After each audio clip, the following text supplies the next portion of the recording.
માં પ્રમુખ ઉપપ્રમુખની બિનહરીફ વરણી કમલેશભાઈ પટેલ અને ભગવાનસિંહ જાદવની પસંદગી સાવલી કૃષિ ઉપજ બજાર સમિતિ એપીએમસીમાં પ્રમુખ અને ઉપપ્રમુખની વરણી શાંતિપૂર્ણ માહોલમાં પૂર્ણ થઈ હતી. પક્ષના મેન્ડેટ અનુસાર ઉમેદવારોના નામ જાહેર થયા બાદ જિલ્લા રજિસ્ટ્રારની દેખરેખ હેઠળ ચૂંટણી પ્રક્રિયા પૂર્ણ કરવામાં આવી હતી.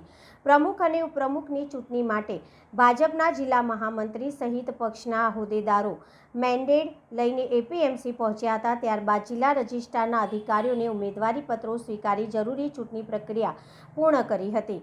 ચૂંટણીના અંતે એપીએમસીના પ્રમુખ પદ માટે કમલેશભાઈ મુરજીભાઈ પટેલ અને ઉપપ્રમુખ પદ માટે ભગવાનસિંહ રાયજીભાઈ જાદવ બિનહરીફ ચૂંટાયેલા જાહેર કરવામાં આવ્યા હતા. પરિણામ જાહેર થતાં જ ભાજપના કાર્યકરો, એપીએમસીના સભ્યો અને ખેડૂતોમાં આનંદનો માહોલ જોવા મળ્યો હતો. નવા ચૂંટાયેલા પ્રમુખ અને ઉપપ્રમુખનું પુષ્પહાર પહેરાવી તેમજ શુભેચ્છાઓ પાઠવી સ્વાગત કરવામાં આવ્યું હતું. નવનિયુક્ત હોદ્દેદારોએ ખેડૂતોના હિતને પ્રાથમિકતા આપી એપીએમસીના વિકાસ, પારદર્શક વહીવટી અને ખેડૂતોને વધુ સારી સુવિધાઓ ઉપલબ્ધ કરાવવા માટે પ્રતિબદ્ધતા વ્યક્ત કરી હતી.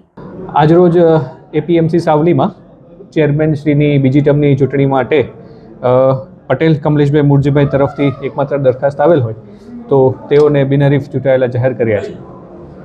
આપનું નામ? મારું નામ અભિષેક સુવા. હાલ હું ઇન્ચાર્જ જિલ્લા રજિસ્ટ્રાર વડોદરા તરીકે કાર્યરત છું.